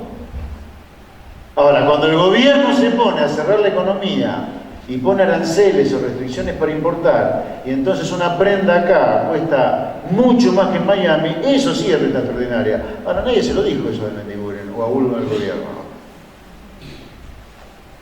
Yo creo que el agro tiene cada vez menos espacio para andar lloriqueando y moqueando y tiene que ponerse los pantalones. Hace medio siglo que estamos haciendo esto, basta. ¿Qué hace falta? ¿Qué más hace falta? Ya tuvimos hiperinflaciones, default, tenemos todo por culpa de esto. A ver, hemos llegado al punto, señores, que estamos en default por una deuda de 30.000 millones de dólares que son 7 puntos del producto. Me dirán Griesa que nos quiere invadir, nos quiere destruir. Estamos con default con el producto, no 50 como en 2001. ¿Y todo por qué? Porque este modelo no funciona más, no funciona más. Eso no implica que Argentina va a desaparecer si quiere seguir haciendo el modelo. Simplemente va a seguir siendo un país decadente, nada más que eso. Bien, antes de continuar, les recuerdo que mañana a la hora 20 tenemos el debate de lo que vemos con los candidatos, con entrada libre y gratuita, y es a beneficio de Cáritas, lo organiza la Asociación de Productores Rurales, va a ser aquí también la Sociedad Italiana. Más preguntas, ubican los micrófonos así. Teniendo en cuenta ¿Dónde está? Ahora. que el país ha adelantado cuando tuvimos una paridad cambiaria muy acertada como debe ser. O sea, dólar blue, dólar oficial, sino una paridad cambiaria como tiene que ser. Entonces la pregunta es concretamente, ¿cómo se debe manejar el dólar? De acuerdo al gusto del gobierno de turno, de acuerdo a la oferta y la demanda, o es cómo se tiene que manejar el dólar. Esa es la pregunta concreta. Bien. De acuerdo a su criterio. Claro, por supuesto. Mi opinión personal es que la primera reflexión sería, en términos generales, el régimen cambiario es irrelevante, flotante, fijo, rolling back, para mí es irrelevante. Pero si usted me va a elegir cuál me gusta a mí, para Argentina es un régimen de tipo de cambio completamente libre y flotante, que sea el que tenga que ser. Pero no tanto porque el fijo sea una negación del concepto liberal. Se puede ser perfectamente liberal con tipo de cambio fijo, porque si uno fija el tipo de cambio, lo que es libre es la cantidad de dinero, digamos, ¿no? Pero yo prefiero el flotante porque el flotante rápidamente muestra las inconsistencias de un programa. En cambio, con tipo de cambio fijo uno puede envolverla, dibujarla, ingreso de capitales, me endeudo un poco para sostener el atraso cambiario como fue durante la convertibilidad, y después un día, ¡boom!, de 1 a 4 el dólar pasó, entre el fin de 2001 y mediados de 2002. Yo en lugar de esos incendios, prefiero una cosa que un día vale 1, el otro día vale 2, 2,5, 1, 1,5, que corrija rápido. Que Argentina no se engañe demasiado, Argentina es un país medio brujo. Cree en brujería, digamos. Uy, el tipo, un peso, un dólar 10 años, un peso, un dólar. Un día valió 4 el dólar. Yo prefiero un flotante. Y más con esto, bueno, desapareció, más con el déficit fiscal que nos lleva a crisis permanente. Yo creo que no tendríamos esos picos con flotante. En promedio sería todo igual de malo, pero tendríamos menos pobreza y menos indigencia porque habría menos explosiones. Esa es mi opinión. Doctor. Sí. Bueno, desde ya agradeciéndole por compartir totalmente mucho de los conceptos y casi todos los conceptos que usted ha vertido, pero creyendo ya que este gobierno se está yendo. O sea, prácticamente a este gobierno le quedan 400 y pico días. Pensar que en la reducción del gasto público en la cual usted ha puesto tanto énfasis es uno de los graves problemas que tiene este país. ¿Quién de los futuros partidos que puedan gobernarlo pueda estar pensando en ese sentido que usted tan claramente lo ha explicado? Y otra pregunta, si me lo permite, sí, cómo no, es si usted vislumbra ante esta crisis, ante esta situación tan difícil que usted ve y que vemos muchos de nosotros, si realmente existe la posibilidad de un estallido social. Sí, estallido social puede haber, sí. De hecho, empieza a haber primigeniamente cositas, sí puede ocurrir. No me animo a pronosticar simplemente porque no me da la cabeza, no es porque no quiera, no me da el... Yo pronostico hasta donde me da, después adivinar, yo trato de no adivinar, digamos. Por ejemplo, yo me acuerdo de economistas que estaban pronosticando si Griesa reponía o no el Stey en su momento. Sí, Griesa lo vaya a reponer. No, esa pavada yo no la meto porque es adivinar. Pronosticar un estallido sería adivinar, pero yo no lo podré descartar porque estamos en periodo electoral, un gobierno que se va, mucha tensión política, no lo descartaría. Sobre los candidatos, no, ninguno está pensando en tocar el gasto público, ninguno. Ergo, el escenario más probable, si el gobierno así, es que tengamos alguna de las crisis, alguna, parecida a algunas de estas, un promedio de las 4, no sé. Por lo tanto, el escenario más probable es que tengamos alguna crisis de este tipo. Y el motivo, digamos, por la pregunta que uno, creo que le respondí las preguntas que me hizo, ¿no? Sí. A mí se me ocurre una pregunta a raíz de sus buenas preguntas, que es, pero no entiendo, ¿esta gente no va a gobernar Argentina que se vive perjudicando por esto? ¿Cómo es? ¿No? Porque uno podría preguntarse, pero ¿cómo gobiernan un país que en algún lugar hacen cosas que al país le hacen mal? Y yo creo que todos tenemos un problema severo, digamos, porque votamos estas cosas también, ¿no? Y hay una cosa importante que me sirve su pregunta para decir, o que yo creo importante, perdón. A lo mejor no es nada importante, pero para mí sí lo es. Lo primero, digamos, para cambiar las cosas uno tiene que estar muy convencido de lo que dice. Si no, a la larga no lo puede defender.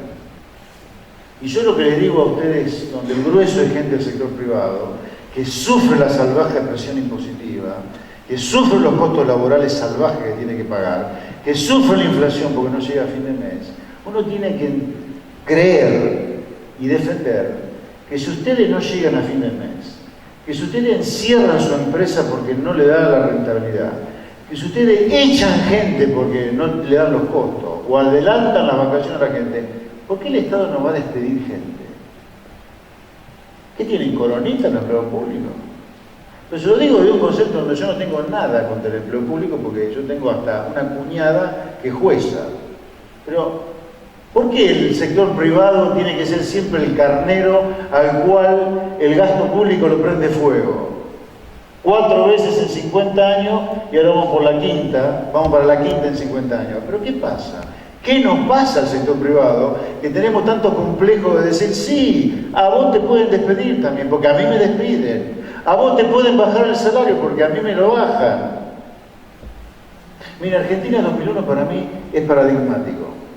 López Murphy voló cuando quiso tocar 10% del gasto público. Mucha de la gente que lo crucificó a López Murphy, sin ser empleado público, siendo empleado privado, porque quiso tocar no sé qué gasto público tocó, no importa, educación, jubilación, no importa. Pero mucha gente del sector privado lo crucificó a López Murphy porque López Murphy quiso bajar el gasto público. Mucha de esa gente después perdió los depósitos de los bancos en diciembre. Entonces, ok, usted no quiso tocar el gasto público siendo un empleado privado, se enojó porque López Murphy quiso bajar el gasto público, perdió los depósitos. ¿Entiende? O sea, el sector privado es carnero de sí mismo, así como el agro acepta que camine alegremente por las calles de Agroactiva, un impresentable como el mendigo y uno peor que Lustó, que si no hubiera sido por lo que hizo el campo, fundía el agro, Lustó. Uno tiene que estar convencido de lo que dice y de lo que cree para defenderlo. Evidentemente el agro todavía no se cree que tiene que, digamos, el interés egoísta del agro es en beneficio de la nación argentina. Que el agro se ponga al frente de fijar el proyecto del país para dónde tiene que ir es beneficioso para la sociedad, pero hasta que el agro no lo crea, no lo va a poder defender. Así como el sector privado, hasta que no crea que si el sector privado destruye empleo, se puede echar un empleo público, bueno, estamos fritos, ¿sí? Vamos a vivir, no vamos a desaparecer, ¿eh? Porque hay gente que piensa, uy, entonces que nos morimos. No, vamos a seguir dando vuelta en esto, que parece ser que nos gusta, digamos, ¿no? Guarda, esto tiene otro problema, ¿no? Cuando uno vive aislado del mundo, el mejor negocio es no educar, ¿no? Si uno tiene que comerciar con el mundo, obligadamente tiene que educar, porque si no, no puede competir. Entonces, el tener cerrada la economía, como Argentina la tiene, al comercio, y hoy ni hablar porque está en default de la deuda encima, y encima la OMC no la dio, el mejor negocio para la política es un pueblo de burro al cual manejan con los pies y con la panza y no con la cabeza. Si usted tiene un pueblo inteligente y formado, tiene capacidad para discernir, ergo ese pueblo se la puede dar en algún momento. Ahora, si usted tiene la economía desconectada del mundo, no tiene ningún incentivo la política a educar. Entonces, el mejor negocio que hay para Argentina como país es que el agro le cambie la cabeza a la élite que gobierna Argentina y ponga a la Argentina a producirle cosas para venderle al mundo. Porque la única manera de venderle cosas al mundo va a ser con impuestos bajos y pagables. Y para poder venderle cosas al mundo, usted va a tener que educar a la gente. Ahora, el negocio de caudillos populistas dedicado al proteccionismo industrial es lo peor que puede pasarle a un país que tiene todo para venderle al mundo. Miren, yo creo que es peor para venderle al mundo el proteccionismo industrial que para un país que no tiene cosas para venderle al mundo. Es más dañino para un país como el nuestro el proteccionismo industrial que aplicamos hace más de medio siglo que para un país que no tiene cosas para venderle al mundo. Ahí puede no ser tan dañino. Pero para nosotros, sin duda, es una epidemia y es un cáncer el proteccionismo industrial. Y esto no significa que yo no quiera industria, cuidado, pues yo no quiero una economía pastoril. No. Lo que quiero es una industria que se desarrolle al calor de la competencia y no de las rentas espurias del proteccionismo. Son dos cosas diferentes. Una industria con 0% de arancel, yo un día le dije a Mendiguren, a ver, yo te pongo 0% de arancel para importar. Decime el valor del dólar, yo te pongo el dólar que vos quieras para competir. Pero con el dólar te protejo, no con aranceles, retenciones, registro de exportación, ROE verde, ROE rojo. No. 0 retenciones, 0 ROE, todo libre, decime qué valor del dólar querés. Nunca me lo dijo. Porque el negocio de ellos es toda esta marabunta de corrupción, de que te cierro acá, te pido la promoción, te coimeo con la restricción por importar. El negocio es ese, de ellos.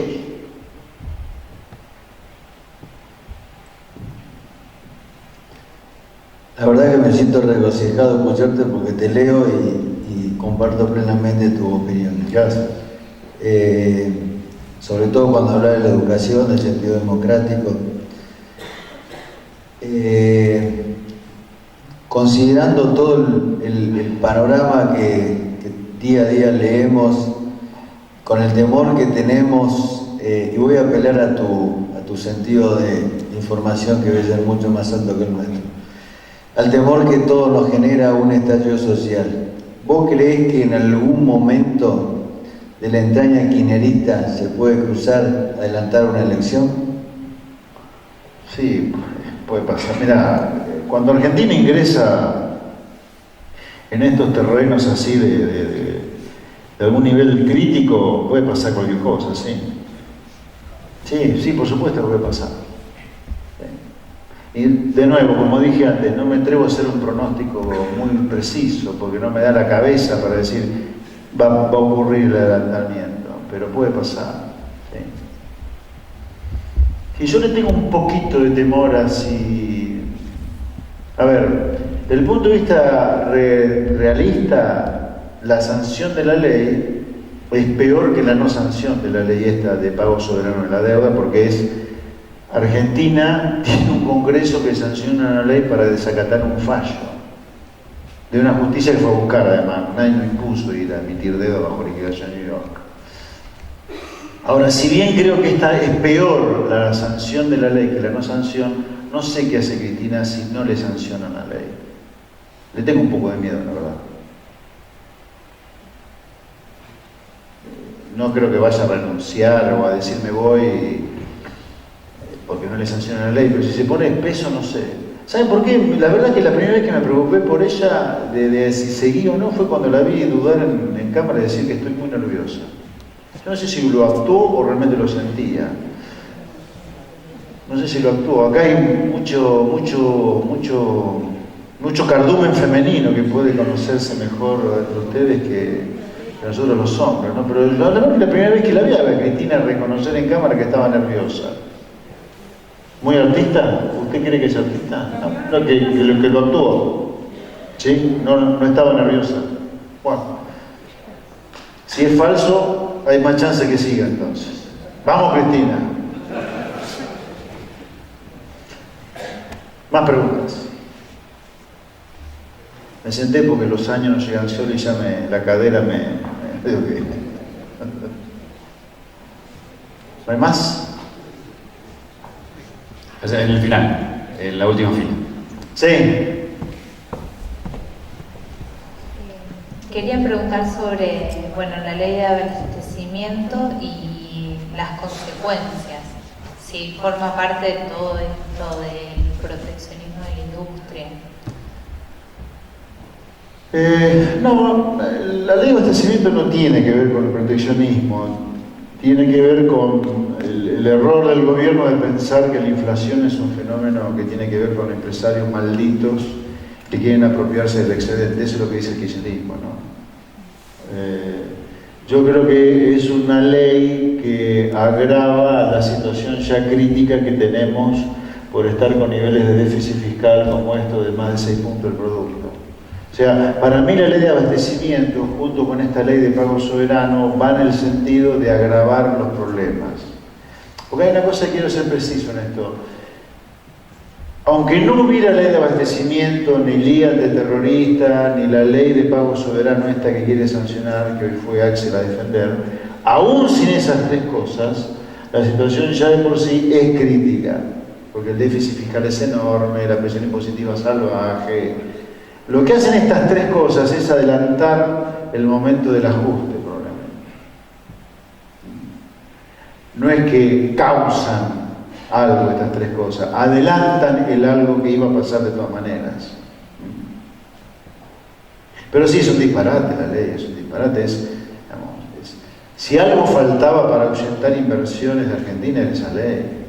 O sea, Argentina ya tiene cepo cambiario para sacar la plata, con lo cual nadie lo va a entrar. Si no la puede sacar, ¿para qué va a entrar? Es como meterte dentro de la cárcel por voluntad propia.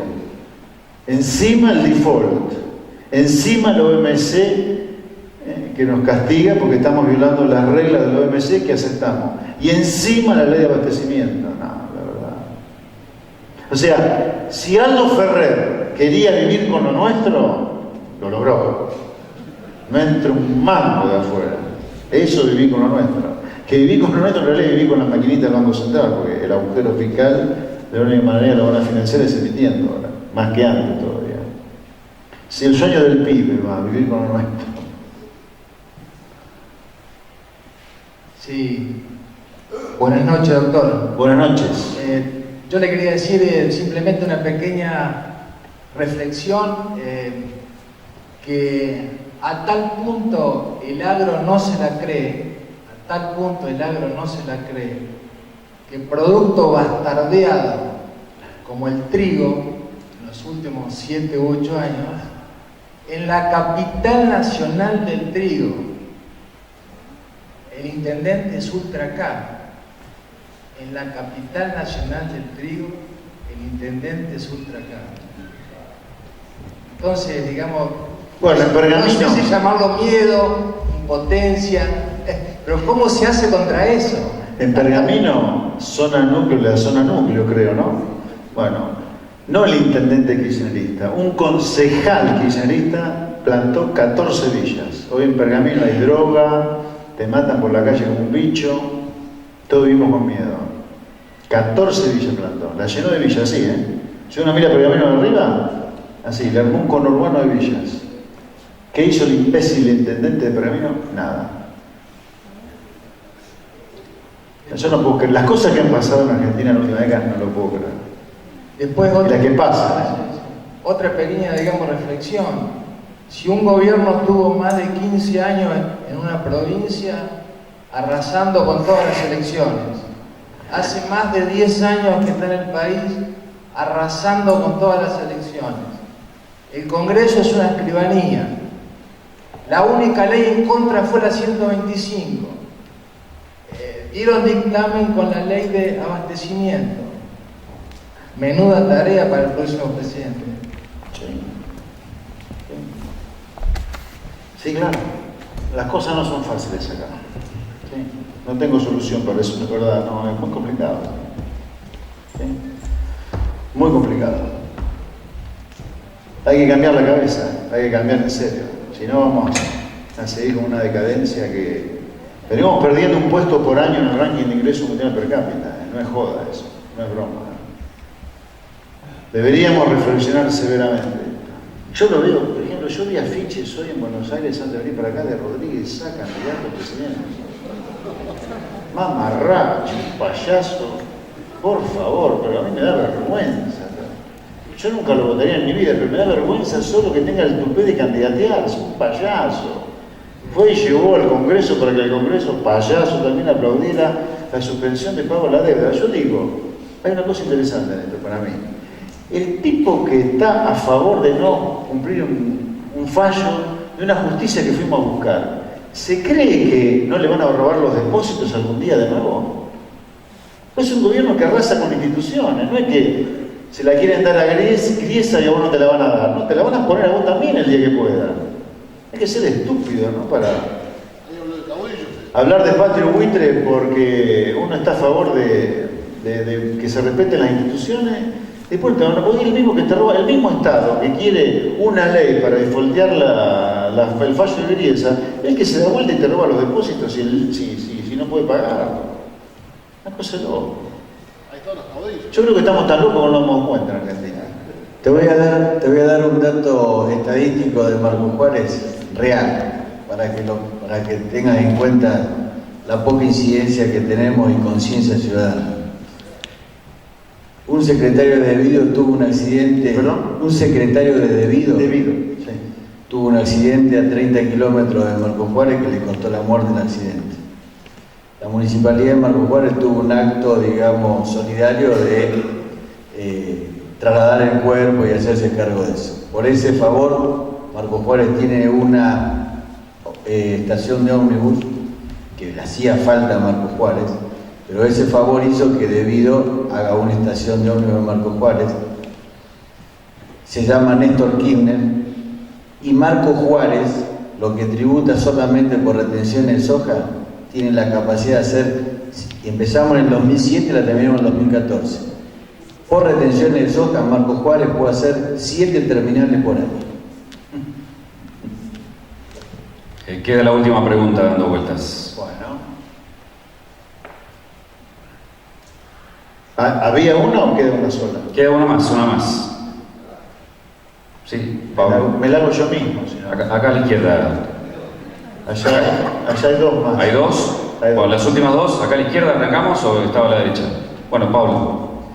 Quizás desde lo técnico pueda ser un poco inconsistente la pregunta, pero se la quiero hacer. Hágala. Considerando que en los últimos días, cortos días, 15, 20, un poco más, el dólar oficial viene devaluando de forma cada vez más acelerada. Sí. Y uno mira todas las posiciones que están para el dólar futuro y están prácticamente planchadas, cuando no bajando unos centavitos, aun cuando el dólar disponible, digamos, devalúa. Eso por un lado. ¿Cómo se explica esa relación?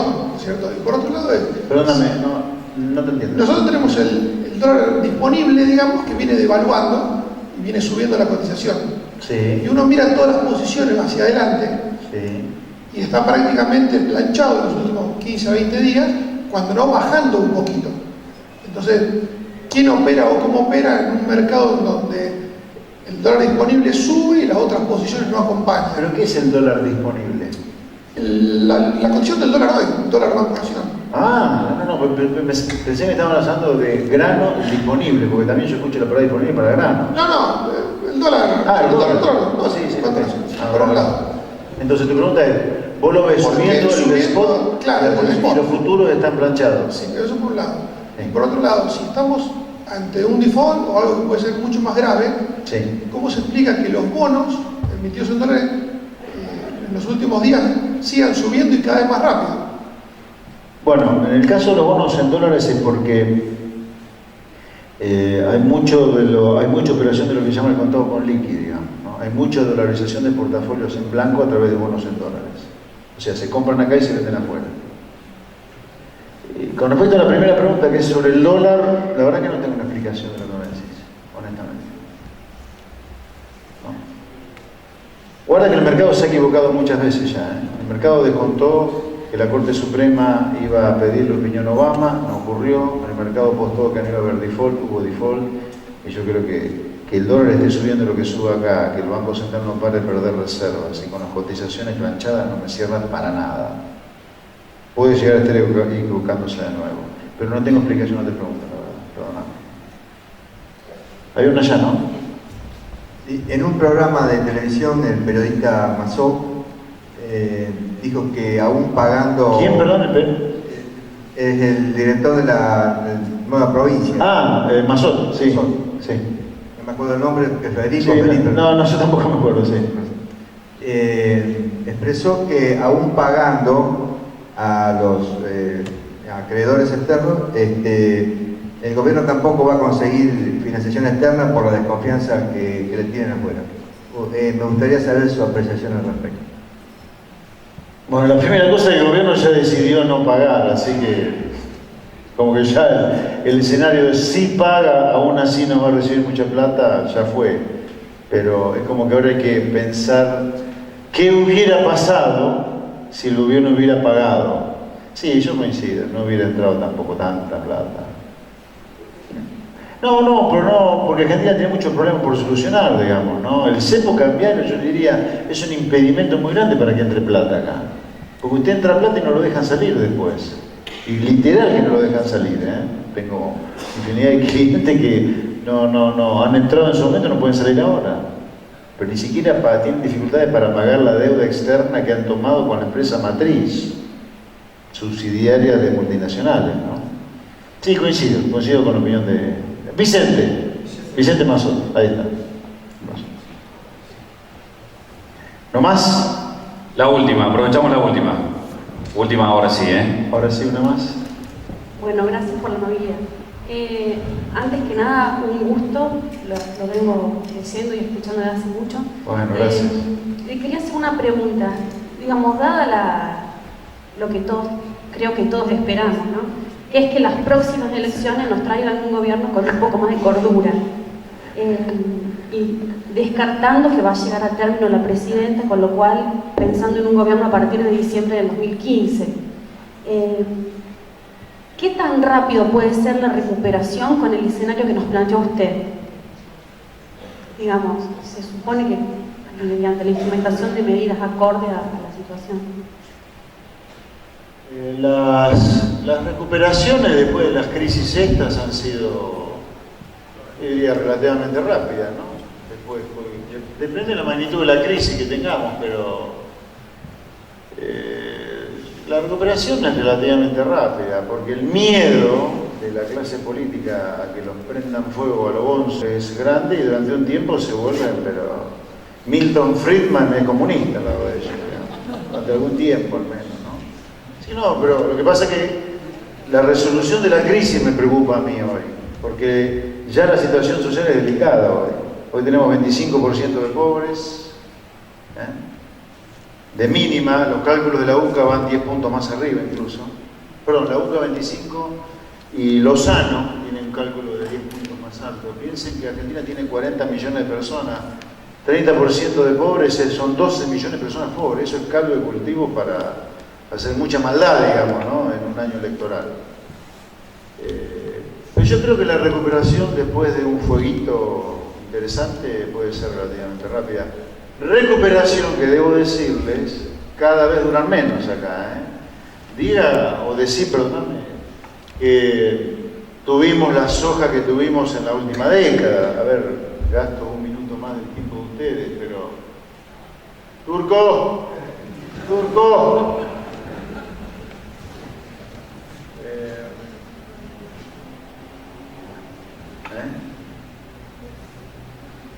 Te quería mostrar la magnitud del viento de cola, medido. Hay una cosa que yo, digamos, puedo equivocarme, de hecho me equivoco a veces, pero trato de medir obsesivamente todo para que no quede en el chamullo, digamos, ¿no? Pero bueno, cuando el turco con su magia turca logre destrabarme la chica acá, se me retoman las chicas, la compro. Está complicado. Bueno. El show de término de intercambio fue extraordinario, si no, la recuperación hubiera costado más que la convertibilidad. Bueno, ¿ves? Vos matás el perro, se acaba la rabia. Ahora la pagaste y ahora va a volver todo.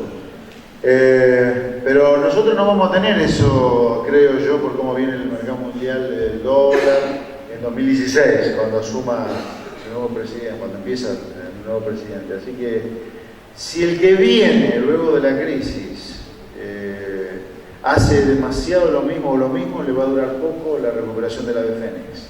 Cada vez tiene menos márgenes, está un poquito gastado, te diría yo. No, turco.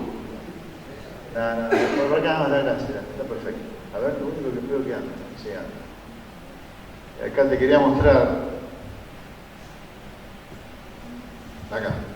Esto es una serie de 200 años de los términos de intercambio argentino. Los términos de intercambio de un país, a ver, ¿escuchás así?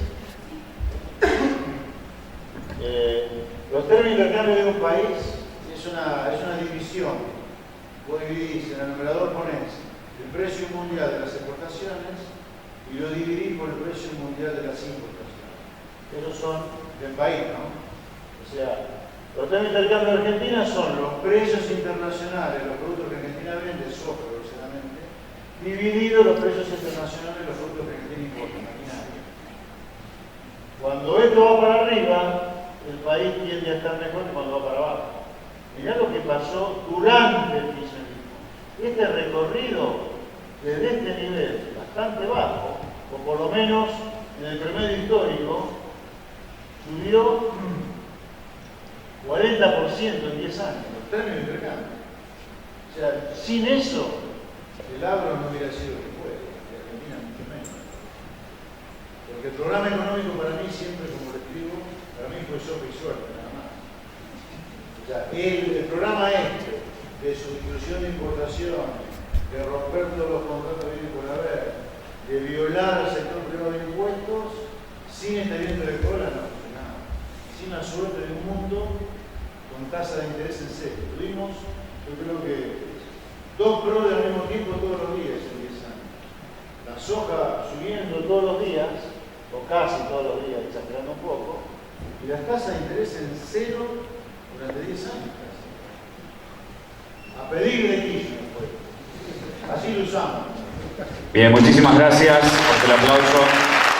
Agradecemos a AGESIR, Semillero y Criadero, JS Cotigiani y compañía, Restaurar Las Acacias, RD Semillas y todo.